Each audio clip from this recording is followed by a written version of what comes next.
¿Cuál es la deuda que tiene la sociedad costarricense con las mujeres? Ese es el programa, el tema que hemos colocado hoy sobre la mesa, precisamente para conmemorar el Día Internacional de la Eliminación de la Violencia contra la Mujer, que se conmemora la próxima semana. Conversábamos con doña Lorena Hidalgo, del área de violencia de género del INAMU, sobre este grupo de caballeros que se han reunido en una organización y que abogan por pensiones alimenticias más justas y proporcionadas. Usted me explicaba un poco como por qué el razonamiento que ellos exponen de pronto es falaz, ¿verdad? O es equivocado en algunas. Pero ¿qué ha hecho el INAMU en particular con este grupo y con otros? No sé si habrá otros grupos similares de caballeros que estén pues abogando por una justicia más pronta y cumplida hacia sus casos. Bueno, nosotros con ellos realmente no hacemos nada, es un grupo de opinión. Lo que nosotros tratamos de hacer es como un poco lo que estamos haciendo con usted, aclarando, dando información, porque como yo le decía, mucho de la problemática que nosotros vemos tiene que ver con estas generalizaciones de situaciones que podrían existir, ¿verdad? Como en toda situación, alguien puede hacer un uso abusivo de la ley, alguien puede, algún juez o alguna jueza puede eventualmente equivocarse o no medir en la justa proporción alguna situación. Pero de ahí a decir que esa es la media o esa es la generalidad, hay una gran distancia. Sobre todo cuando nosotros nos damos cuenta que la realidad es todo lo contrario, ¿verdad? Y nos damos cuenta de que más bien lo que le decía antes, la inmensa mayoría de esas pensiones no se pagan, la mayor parte de esas pensiones son pensiones de hambre, pasan 2, 3, 4 meses y no se paga y no hay apremio corporal, es menos del 2% la estadística de los hombres que llegan a la cárcel, ¿verdad? Entonces a uno le preocupa esta situación porque han tenido mucho apoyo mediático, ¿verdad? Desde un periodismo, y permítame que le diga, bastante poco profesional y poco ético, porque a nosotros nos ha parecido, uno siempre ha creído de que la sociedad, hay muchos puntos de vista y es importante que la sociedad se forme una opinión, y la ciudadanía se forme una opinión propia, pero requiere información. Y requiere información confirmada, de fuentes, y además la posibilidad de debatir ideas. Estas cosas no han sucedido. Pero además, porque parte de lo que pretenden este pequeño grupo de personas es hacer algunos cambios a partir de estas generalizaciones. Cambios, por ejemplo, están pretendiendo que se elimine el apremio corporal en el caso de la pensión alimentaria, que como yo le digo, el problema no es que las madres quieran tener a las personas en la cárcel, es que si no se les apremia o si no sienten la amenaza de que podrían ir a la cárcel, no pagan. Uno pensaría, ¿verdad? Y yo pienso, ahora le comento, uno pensaría de que eso debería de ser una situación voluntaria, porque estás hablando de tus hijos, de tus hijas, que lo requieren para comer, no para otra cosa. Pero bueno, pareciera que no es así. Y muchas de las justificaciones también se dan en que, bueno, el hombre tiene 2 familias, 3 familias, entonces uno le dice, bueno, pero entonces vayamos a las raíces del problema.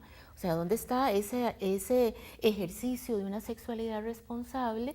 Que si yo soy una persona que tengo tal cantidad de ingresos y no voy a seguir creando y procreando hijos que no voy a poder atender. Yo no puedo después llegar al cabo del tiempo y decir es que yo tengo 3 familias y tengo 6 chiquitos de diferentes partes del país y no me alcanza. No, eso no se vale porque todos necesitan, esos niños necesitan el apoyo. Entonces es un poco como revertir la lógica y decir, bueno, ¿a dónde es que está, de dónde es que está, digamos, el problema? Entonces, como le decía, yo pienso que quisiera pensar que porque así como hay estos hombres que están en esta posición, hay otras organizaciones de hombres, muchas organizaciones de hombres incluso en la comunidad, que están tratando de hacer una lectura de su propia experiencia de lo que es ser hombre, de la experiencia de la masculinidad, de cómo vivir en una sociedad donde hay presión para tratar de que seamos iguales. Bueno, y eso es un terreno que nadie conoce, ¿verdad? Que no es fácil. y están, digamos, en un sentido de la responsabilidad, ¿no? De asumir una paternidad responsable, etcétera, de asumir la responsabilidad por la relación con sus parejas para que no sea una relación violenta. Y yo preferiría pensar que la mayoría de las nuevas generaciones, sobre todo de chicos y chicas, tienen mucho miedo, menos miedo a las mujeres, tienen mucho menos miedo a tratar de establecer relaciones más respetuosas, ser más responsables con su sexualidad.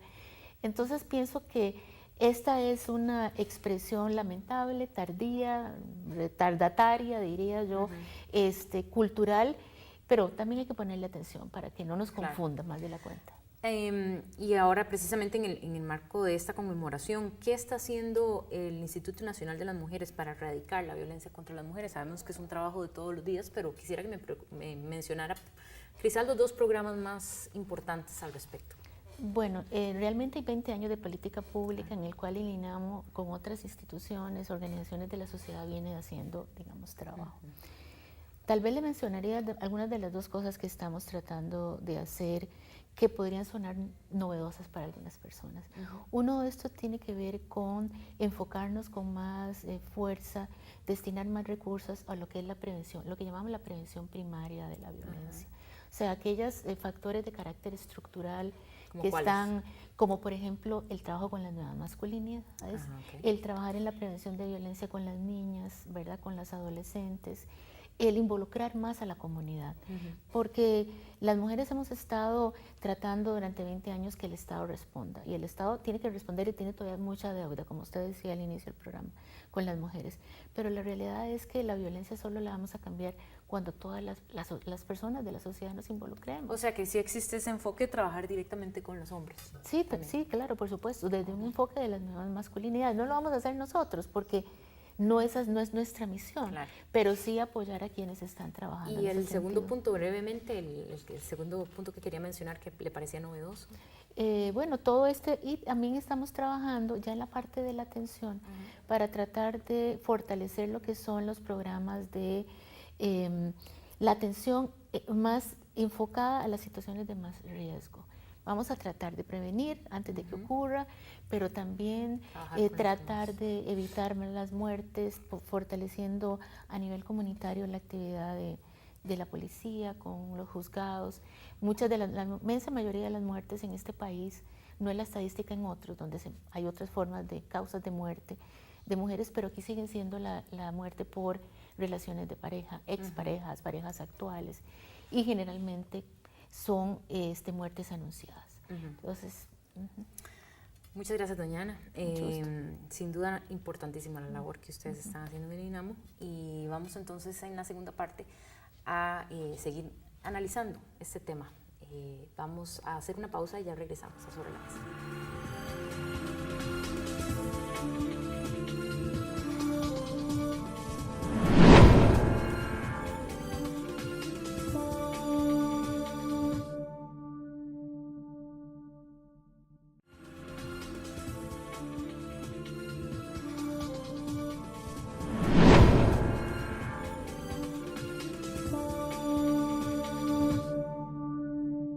Regresamos a Sobre la Mesa, hoy analizando el tema de la deuda que tiene la sociedad costarricense con respecto a las mujeres. Y bueno, en esta primera parte vamos a escuchar a doña Ana Hidalgo del Instituto Nacional de las Mujeres, que tiene, digamos, el derecho a réplica de lo que hemos venido analizando en este primer bloque de panel de análisis. Pienso que la sociedad costarricense tiene que dar un paso adelante, terminar con algunas de estas discusiones que realmente no solamente son añejas, sino que no nos llevan a ninguna parte. Cuando hablamos de la violencia contra las mujeres, no estamos hablando de una guerra de sexos, no estamos hablando de anteponer los intereses de las mujeres a los intereses de los hombres, o que son contradictorios. Las mujeres, de hecho, hemos sido históricamente defensoras de la paz, hemos luchado contra las guerras, hemos sido pioneras en luchadoras de primera línea contra toda forma de violencia. En ese sentido, es muy importante ponernos entonces ahora en la posición de construir, como mencionaba en el segmento anterior, en la parte anterior, construir nuevas formas de relacionamiento en la sociedad en conjunto y entre mujeres y hombres también. Muchas gracias a doña Ana Hidalgo, coordinadora del área de violencia de género del Instituto Nacional de las Mujeres. Continuamos en el panel de análisis entonces con doña Carla Morales, profesora de la Escuela de Ciencias Políticas, y con doña Teresita Ramelini, investigadora del CIEM. Antes del corte, estábamos conversando precisamente con Teresita sobre el tema de la violencia, ¿verdad? Más en el acoso que se da entre estudiantes y profesores y profesoras. ¿Por qué esa normalización de la violencia sexual? ¿Qué estamos hablando en ese sentido? Porque bueno, también Carla un poco lo planteaba, ese acoso callejero que tenemos las mujeres. Ana lo planteaba también con esa fotografía que estuvo, ¿verdad?, circulando en Facebook del hombre donde se acomoda para tocar las partes íntimas de una mujer.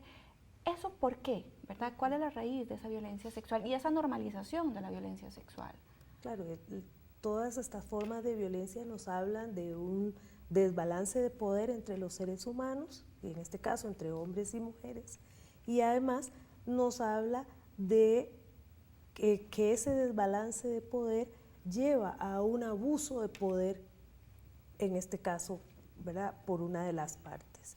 Y yo considero que mientras la sociedad, como dice Ana, y particularmente la sociedad costarricense, no nos detengamos a de verdad pensar en qué estamos haciendo con respecto a la construcción de las relaciones intergenéricas, si queremos decirlo, y partes de la sociedad se dedican a atacar lo que hacen otras personas o a defenderse o a atacar para defenderse, no vamos a lograr construir y deconstruir este sistema abusivo de poder que está implícito en este sistema patriarcal, en el que la diferencia entre hombres y mujeres se convierte en una desigualdad social, es decir, que hay diferencias que pueden ser vistas o que pueden ser consideradas naturales, biológicas,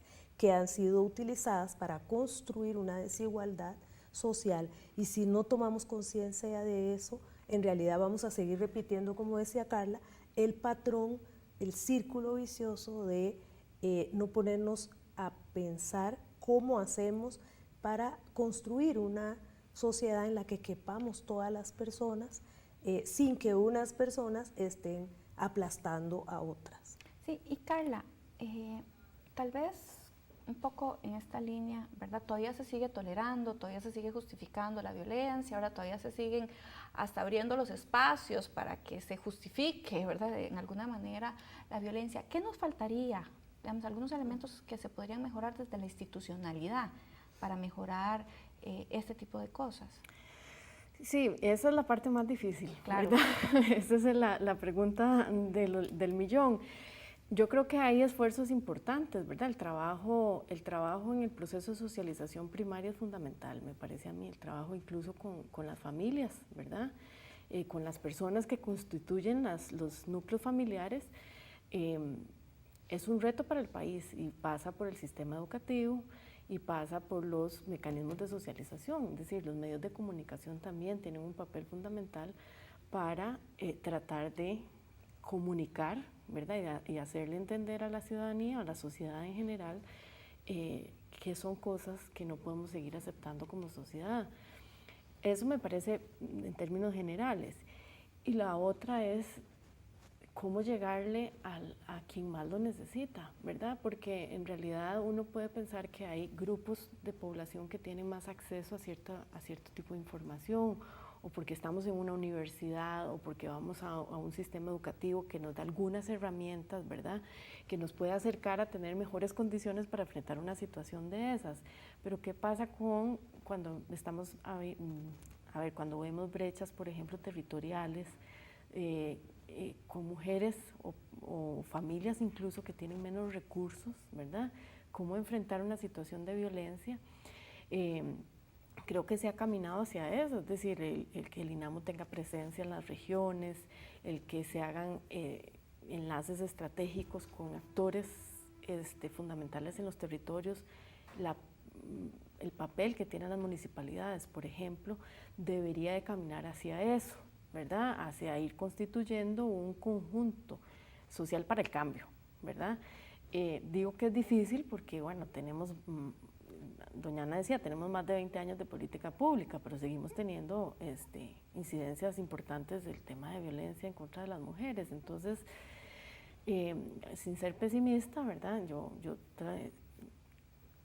Casi siempre soy muy optimista y reconozco los logros, pero sí tenemos que ponernos en remojo todos, ¿verdad? No solo las barbas, todo, sí. toda la constitución de nuestra forma de pensar y ver y cómo nos relacionamos socialmente para ver cómo podemos cambiar, y pasa por lo individual también, ¿verdad? Es decir, cómo podemos hacer cambio también desde lo individual, ¿verdad? Y por eso es que, por ejemplo, los grupos de las mismas mujeres que apoyan a otras mujeres son tan efectivos, ¿verdad? Porque ayudan a estas a ver dónde están los nudos y dónde puede por lo menos salir de ciclos de violencia o de enfrentar procesos que son dolorosos de por sí.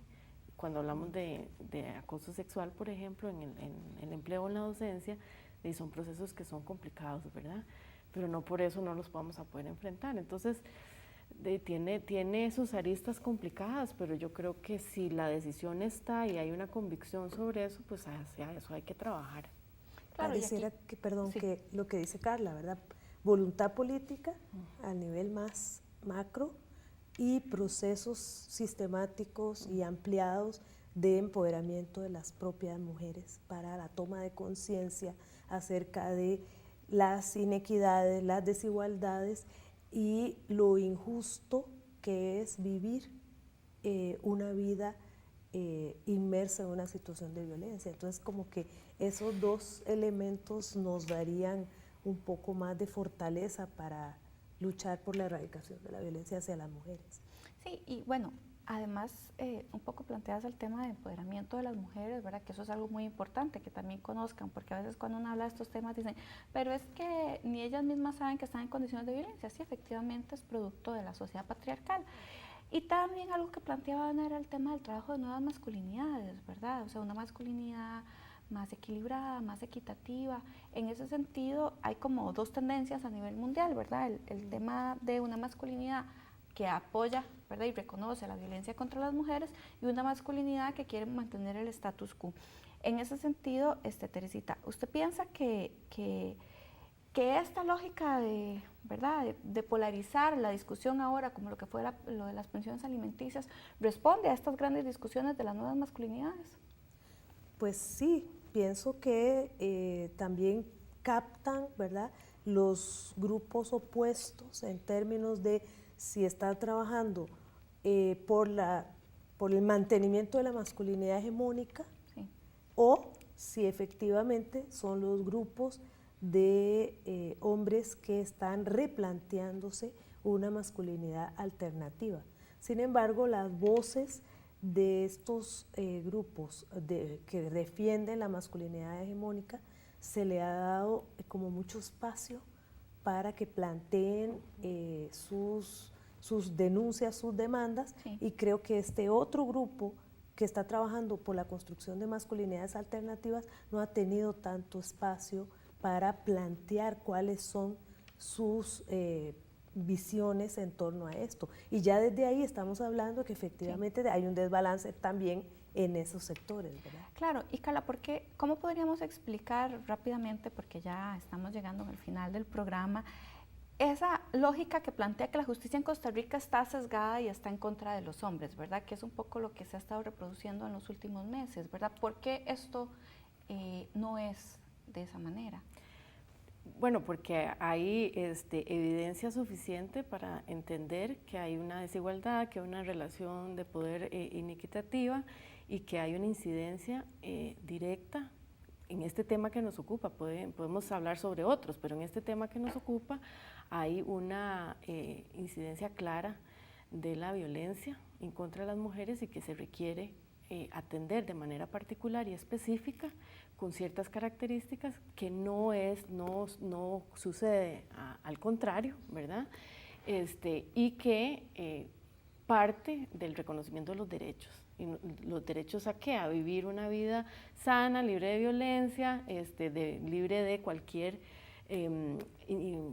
afectación a la integridad física de una persona y que requiere de una atención específica. O sea, no es cualquier otra, es esa. Y esa requiere una atención de manera específica, con características muy particulares que lo que buscan es atender una condición de vida, ¿verdad?, de una persona, la dignidad y el desarrollo íntegro, y que requiere un apoyo adicional porque por sí misma la sociedad no la ha generado. Acá en la universidad, como usted planteaba, Teresita, el CIEM está trabajando específicamente con el tema de la prevención del acoso. ¿Qué programas se están presentando que le podríamos decir a estudiantes que están en esa situación? ¿Cómo se podrían acercar al CIEM a presentar denuncias o a solicitar, digamos, algún tipo de ayuda o saber si estás en condición de hostigamiento o no? Que verdad que a veces eso es algo importante. La universidad es una institución que tiene muy organizado su respuesta al hostigamiento sexual. Tiene una comisión institucional contra el hostigamiento sexual que está a nivel de rectoría, implica que la rectoría le ha dado una gran importancia a esta temática, y también tiene un equipo interdisciplinario contra el hostigamiento sexual que es de la Universidad de Costa Rica, está ubicado en el CIEM y que lo que ofrece es un mecanismo de acción afirmativa para que las personas que se sientan hostigadas sexualmente, las personas que quieran poner denuncia, se les acompañe psicolegalmente. El equipo tiene abogadas y psicólogas y ofrece este acompañamiento y asesoría durante todo el proceso de la denuncia, el proceso de las audiencias, hasta llegar al resultado, digamos, final. Bueno, muchísimas gracias a Carla y a Teresita y a doña Ana Hidalgo por haber estado hoy en Sobre la Mesa. Les invitamos también a todas las personas que nos están viendo para que se integren a las actividades que se van a realizar la próxima semana en el marco del 25 de noviembre, porque este es un tema de sociedad y por eso lo planteamos como una deuda que tenemos en general hacia las mujeres. Les damos las gracias en sus casas y los esperamos el próximo jueves en otro programa más de Sobre la Mesa.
Regresamos a Sobre la Mesa, hoy analizando el tema sobre la deuda que tiene la sociedad costarricense con las mujeres en el marco de la conmemoración del 25 de noviembre, Día de la Prevención de la Violencia hacia las Mujeres.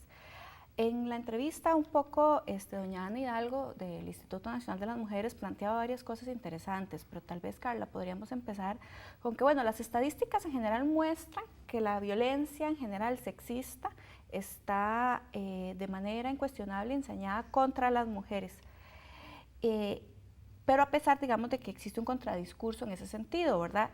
Vamos a empezar entonces con doña Carla Morales, que es profesora de la Escuela de Ciencias Políticas, y después vamos a analizar el tema con Teresita Ramelini, que es investigadora del CIEM. Tal vez, Carla, en ese sentido, este contradiscurso, ¿cómo, verdad, se está dando a pesar de que la estadística muestra lo contrario? Sí, yo creo que, a ver, más allá del discurso, que sí es importante analizarlo, también hay que dar como un paso para atrás y entender qué es lo que ha pasado, ¿verdad?, en el país. Doña Ana señaló claramente que hay ya más de 20 años de política pública, ¿verdad?, y que nos da cuenta del compromiso del Estado, ¿verdad?, con respecto a atender una problemática que por mucho tiempo se consideró una situación que tenía de carácter privado y que tenía que ser resuelto de las puertas para adentro. Entonces ya eso, entender que la sociedad reconoce que eso no es de las puertas para adentro y que es un problema social que afecta directamente a las mujeres por las relaciones desiguales, ¿verdad?, y de poder, es un paso significativo. Y ese paso significativo se ha dado, digamos, en dos niveles. Una primera parte, que es la robustez, digamos, del Estado, la institucionalidad que ha venido generando normas, ¿verdad?, que es la otra parte, que tenemos normas y sanciones sociales y específicas con respecto a esa situación.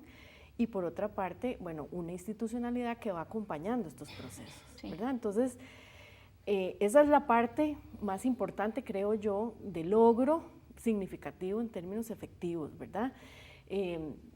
Pasar de reconocer que es un problema social y que no se acepta socialmente que eso exista y que para ello se requiere institucionalidad, recursos y acciones, ¿verdad?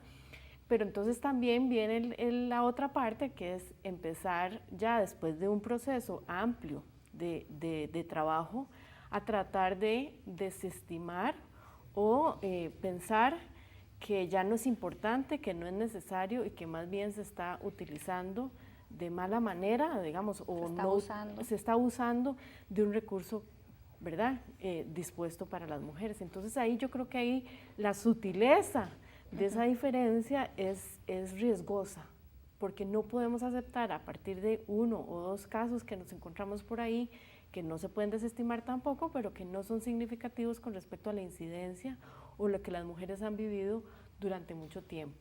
Claro, tal vez, Teresita, en eso que venía diciendo también Carla, a pesar de que hay un robusto, ¿verdad?, una robusta normativa, una robusta institucionalidad que está trabajando como lo planteaba Ana, ¿por qué es que realmente no logramos erradicar la violencia contra las mujeres? Como ¿qué son las cosas que todavía están ahí que no nos permiten dar un salto cualitativo? Claro, es muy importante la pregunta, porque efectivamente lo que tenemos es un sistema social patriarcal que está basado en el control de los cuerpos y la sexualidad de las mujeres. Entonces, es central al sistema el hecho de que cuando se produce un avance, una toma de conciencia, por ejemplo, del gran grupo de mujeres que han podido identificar que están siendo o han sido víctimas de violencia, estas mujeres fortalecidas por las acciones de la sociedad civil, por las políticas públicas desarrolladas por el Estado, empiezan a reclamar sus derechos, y este reclamo de los derechos produce lo que se ha llamado un backlash, es decir, una reacción del propio sistema para mantener la situación como está. Entonces se producen avances. Por ejemplo, doña Ana Hidalgo mencionó algo muy importante, que es el reconocimiento de todas las formas de violencia contra las mujeres. ¿Y esto qué significa? El propio sistema, los espacios retrógrados del sistema, lo que quieren es acallar las voces de las mujeres que están tratando de gritar, de identificar todas esas formas de violencia. Entonces se vuelve a reconfigurar la reacción contra esos derechos de las mujeres. Entonces, claro, cada avance, cada logro en política pública, cada logro en fortalecimiento de organizaciones de mujeres que luchan contra la violencia, va acompañado de una reacción de la parte más machista, si queremos decir, de la sociedad. Y en ese sentido también, cuando hablamos de violencia contra las mujeres, normalmente las personas pensamos que estamos hablando de los delitos, ¿verdad?, lo que ya está normado, pero hay otros tipos de violencia que no están normados, simple y sencillamente se dan, como el acoso callejero. ¿Cómo podríamos explicar ese tipo de cosas, Carla? Yo creo que remite precisamente a lo que decía doña Teresita, que es el cómo construimos la sociedad, ¿verdad? Y cómo seguimos funcionando, porque resulta ser que los cambios institucionales y los normativos no avanzan en la misma velocidad de los cambios que la sociedad puede hacer como por sí misma, ¿verdad? Entonces, sí nos mantenemos en un sistema patriarcal, ¿verdad? Y donde hay una invisibilización de ciertas manifestaciones de esa violencia, cuesta descifrar que eso se tiene que entender como una violencia, ¿verdad? Porque el cuento es, bueno, no, es que es un piropo. No, es un piropo dependiendo cómo lo dicen y a quién se lo dicen y en qué momento se lo dicen, ¿verdad? Porque cómo lo recibe una como mujer, ¿verdad? Y cómo ve uno afectada su incluso dignidad en algunos momentos, ¿verdad? Entonces, lo que pasa es que muchas de estas manifestaciones no se visibilizan como tales, ¿verdad? Entonces se tienden y se absorben por la sociedad como comunes, ¿verdad? O se interiorizan y además se aceptan, ¿verdad? Entonces es difícil el cambio y creo que sí hay que apostar mucho a los cambios en las relaciones sociales, ¿verdad? A los cambios estructurales, porque entonces podemos seguir avanzando institucionalmente, normativamente, y hay empoderamiento de las mujeres, pero sí, la sociedad en su conjunto no avanza también en entender que hay cambios sociales sustantivos, ¿verdad? Y cambios en las formas de relacionarse, las personas y las mujeres y los hombres, ¿verdad? No vamos a ver cambios significativos y vamos a seguir como en un círculo ahí que no llega a ser virtuoso, sino que es un círculo del que nunca se sale, ¿verdad? Entonces yo creo que apostar a eso es significativo, igual cuando uno ve a los jóvenes o a los niños y niñas cómo se tratan entre ellos y qué es lo que la sociedad está aceptando o no, ¿verdad?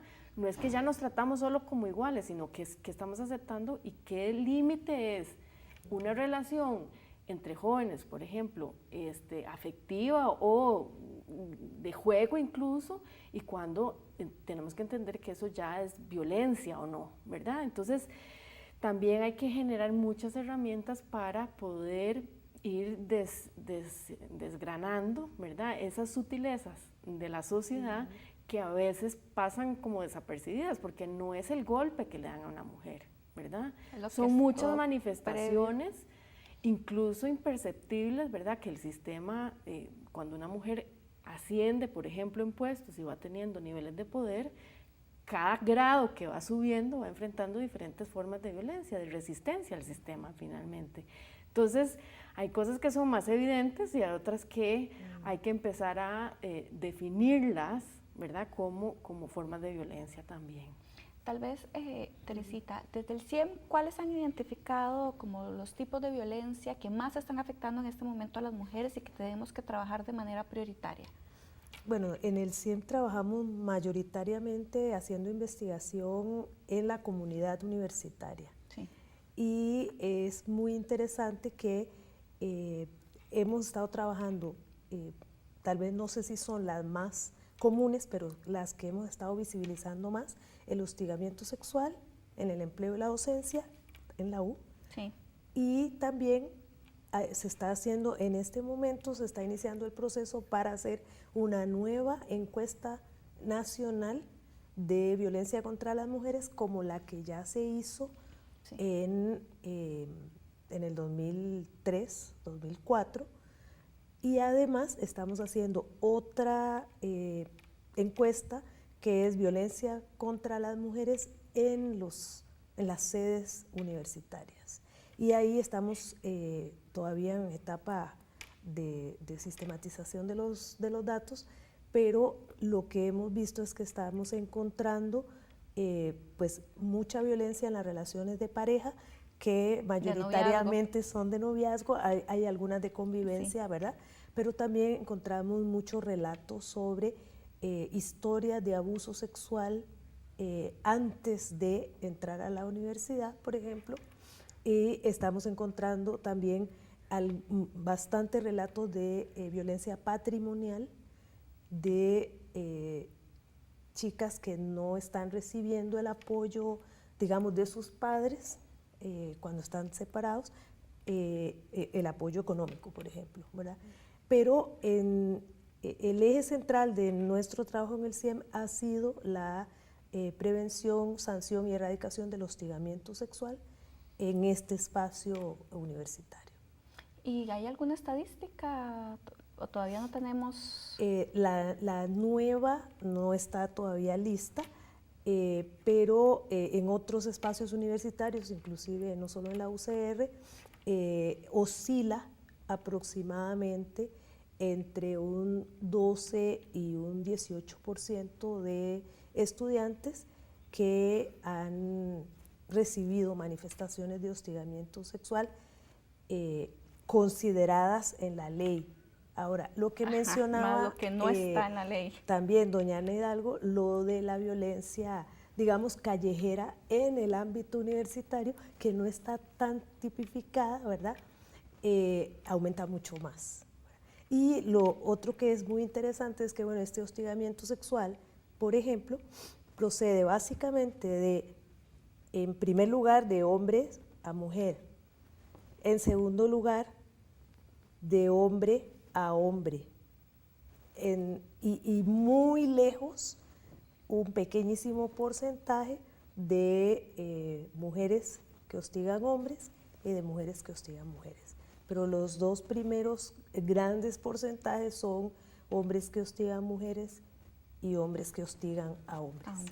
Bueno, vamos entonces a una pausa. Les recordamos que estamos en redes sociales. Si quieren hacerle alguna pregunta a las dos investigadoras y profesoras de la Universidad de Costa Rica.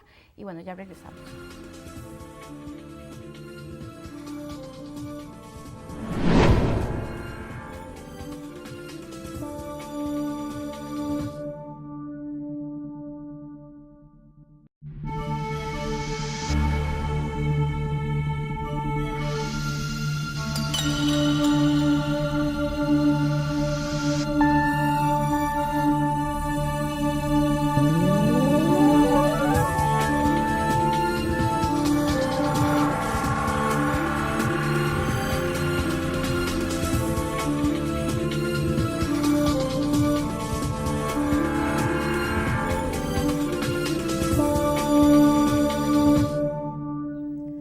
¿Qué tal? ¿Cómo le va? Bienvenido a un programa más de Sobre la Mesa, como todas las semanas desde los estudios del canal UCR en la ciudad universitaria Rodrigo Facio en San Pedro.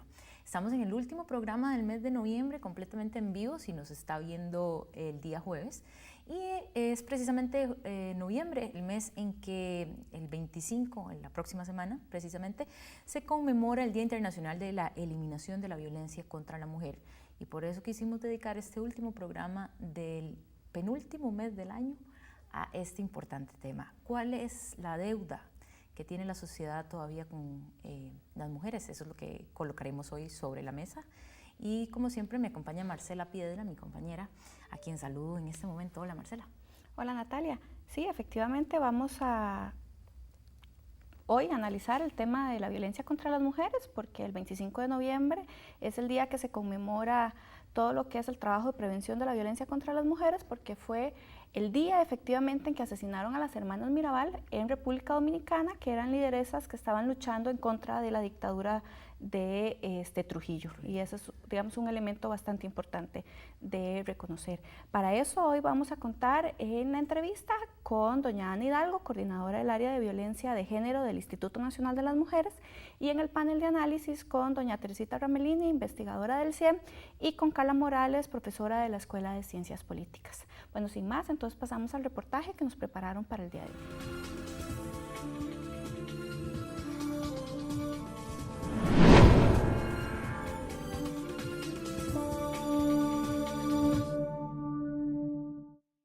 En nuestro país, en lo que va del año, 15 mujeres han perdido la vida en manos de hombres.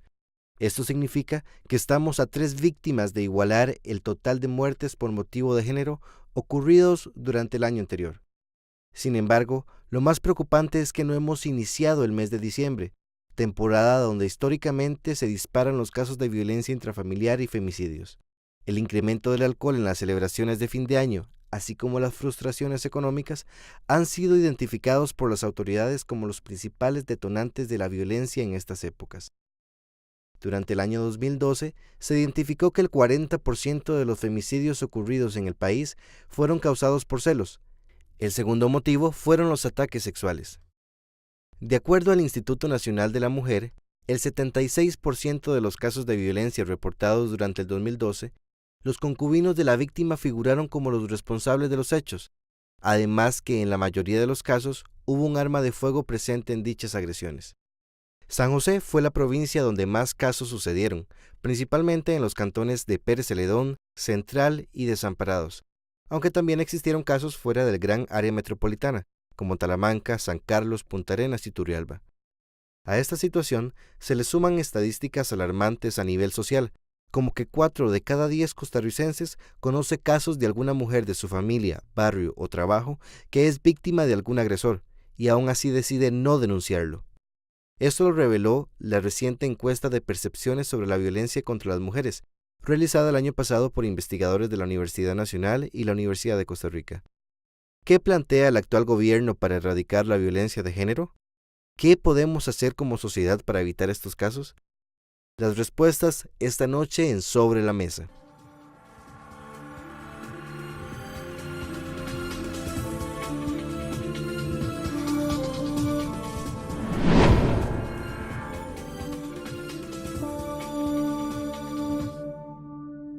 Les mencioné que este era el último programa del mes de noviembre, pero no, todavía nos quedaba uno más la próxima semana. Así que lo que sí se conmemora, como les adelantamos, es la próxima semana, el 25 de noviembre, el Día Internacional de la Eliminación de la Violencia contra la Mujer, y por eso hemos querido invitar al INAMU a hacerse presente hoy en el programa del Instituto Nacional de las Mujeres para contarnos un poco sobre el trabajo que están realizando y sobre la situación de la violencia contra la mujer en nuestro país actualmente. Para ello nos acompaña doña Ana Hidalgo, ella es coordinadora del área de violencia de género, que es precisamente pues, el tema que estamos tratando hoy. Le damos la bienvenida y el agradecimiento por estar en Sobre la Mesa. Muchas gracias por la invitación. Doña Ana, ¿cuáles son las manifestaciones de violencia hacia las mujeres más recurrentes en el país actualmente según las estadísticas? A ver, yo puedo decir que en Costa Rica tenemos prácticamente todas las manifestaciones de la violencia, porque contra las mujeres se desarrolla una enorme creatividad de formas de agredirnos y maltratarnos.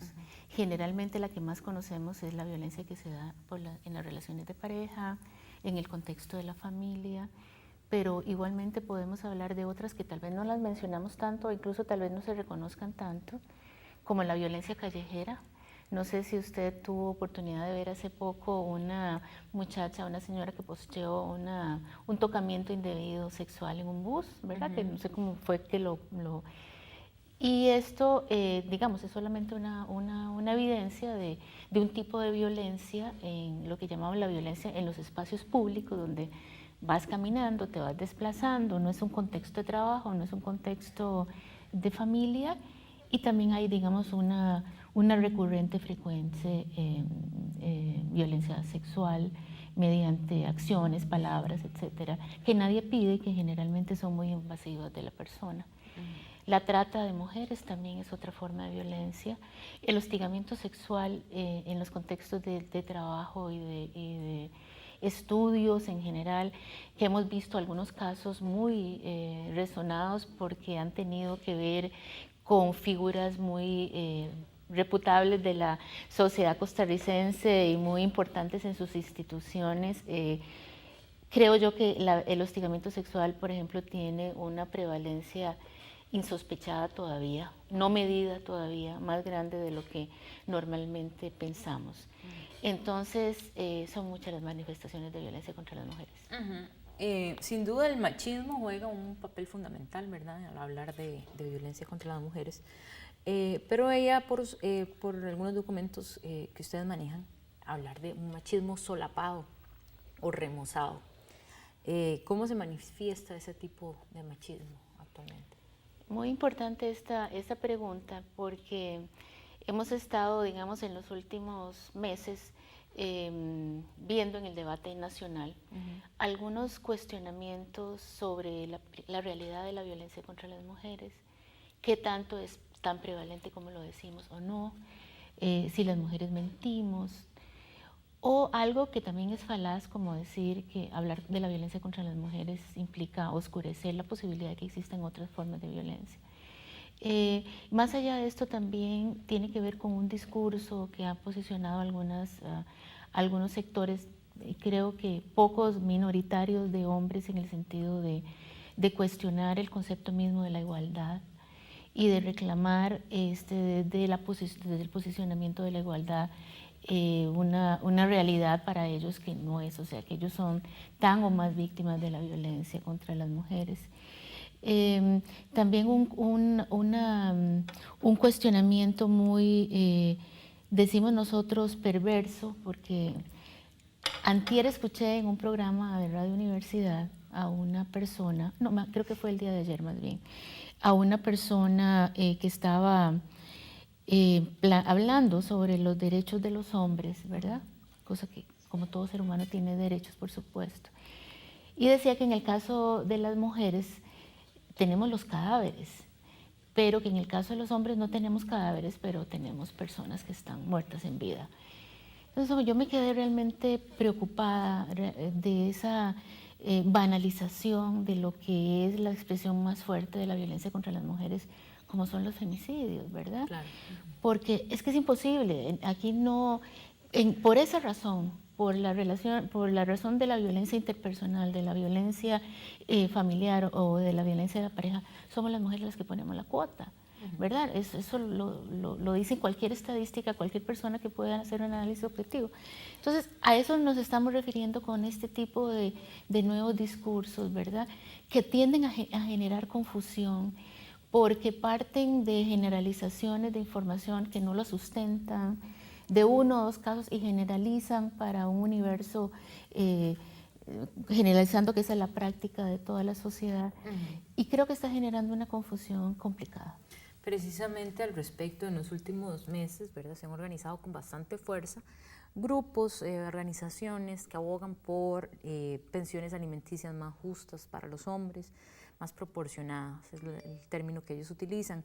¿Qué tiene que decir al respecto el INAMO? Porque los casos son bastante elocuentes, ¿verdad? Presentan casos que quizás sean pocos, pero lo son. Y decía, recuerdo, la representante de este grupo de caballeros hace unos días en las noticias, que el hecho de que sean pocos no quiere decir que la situación esté correcta, digamos, que esté bien. A ver, son como varias cosas. Lo primero que tendríamos que decir es que es falaz el hecho de que las pensiones en este país son millonarias y que las mujeres hacen uso de la pensión alimentaria para tratar de dejar a los hombres en la ruina. ¿Cuánto es el promedio de una pensión alimentaria? El promedio de una pensión alimentaria en este momento está en 89.600 colones. O sea que hay personas que pagan muchísimo menos. Si es el promedio, diríamos que estamos en un rango entre 40 y 120.000 colones, la inmensa mayoría de las pensiones. Con el agravante de que, como lo ha demostrado estudios de la Defensoría de los Habitantes, estudios judiciales, la mayor parte de esas sentencias no se cumplen. O sea, hay todo un proceso para llegar a demostrar que hay una necesidad de una pensión. Y muchas de estas personas que son, a las que se les obliga a pagar una pensión, no lo hacen si no se les apremia corporalmente, ¿verdad? Y cuando se les apremia corporalmente, después de muchos meses de andar batallando para encontrarlos porque se esconden, resulta que pagan ese mismo día o al día siguiente. Entonces, no era un problema de capacidad de pago, era un problema de que la pensión es una forma de seguir controlando a las mujeres. Eso es lo que nosotros llamamos la pensión, una forma de violencia patrimonial. Pero además hay que tener en consideración de que en cada uno de estos expedientes pueden haber más de un niño o una niña, ¿verdad? Son expedientes de 2, 3, 4 niñas, ¿verdad?, que van a tener que alimentarse con esa pensión. Entonces, es realmente como preocupante que nosotras estemos teniendo que discutir este tipo de situaciones, cuando yo creo que casi todas las personas conocemos a una o dos o 3 familiares o la vivencia directa de lo que es muchas veces el viacrucis para el pago de la pensión alimentaria para muchas mujeres, que además es la pensión para los niños y las niñas. Entonces aquí la discusión se pone como al revés, uno aquí tendría que plantearse, ok, si algunos de estos señores, que yo pienso que también las cosas tienen que tomarse de quien vienen, ¿verdad? Algunos de estos señores, que no son la mayoría, porque otra gente paga la pensión, ¿de dónde surge la responsabilidad de la pensión alimentaria? Surge de un acto voluntario de 2 personas que en un determinado momento decidieron procrear hijos y que tienen una responsabilidad frente a esos niños y esas niñas. Claro. Y la pensión alimentaria lo que hace es reclamar esa pensión. ¿Por qué lo hacemos las mujeres? Porque la inmensa mayoría de somos las mujeres las que asumimos la guarda crianza de los chicos, ¿verdad? Tenemos que hacer una pausa, pero en el próximo bloque quiero que sigamos conversando sobre este punto porque ha sido bastante polémico. Me parece que debe haberle dado mucho dolor de cabeza al MINAMU en las últimas semanas.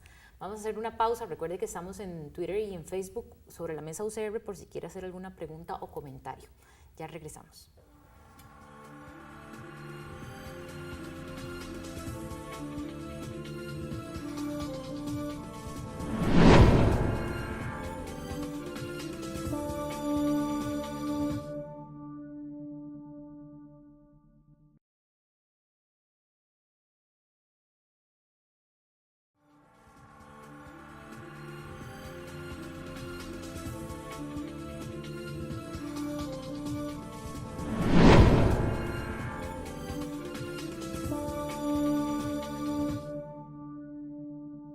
¿Cuál es la deuda que tiene la sociedad costarricense con las mujeres? Ese es el programa, el tema que hemos colocado hoy sobre la mesa, precisamente para conmemorar el Día Internacional de la Eliminación de la Violencia contra la Mujer, que se conmemora la próxima semana. Conversábamos con doña Lorena Hidalgo, del área de violencia de género del INAMU, sobre este grupo de caballeros que se han reunido en una organización y que abogan por pensiones alimenticias más justas y proporcionadas. Usted me explicaba un poco como por qué el razonamiento que ellos exponen de pronto es falaz, ¿verdad? O es equivocado en algunas.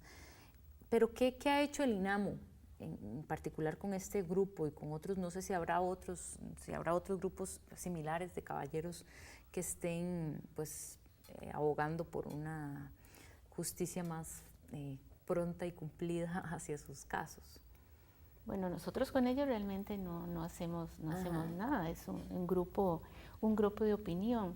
Lo que nosotros tratamos de hacer es como un poco lo que estamos haciendo con usted, aclarando, dando información, porque como yo le decía, mucho de la problemática que nosotros vemos tiene que ver con estas generalizaciones de situaciones que podrían existir, ¿verdad? Como en toda situación, alguien puede hacer un uso abusivo de la ley, alguien puede, algún juez o alguna jueza puede eventualmente equivocarse o no medir en la justa proporción alguna situación.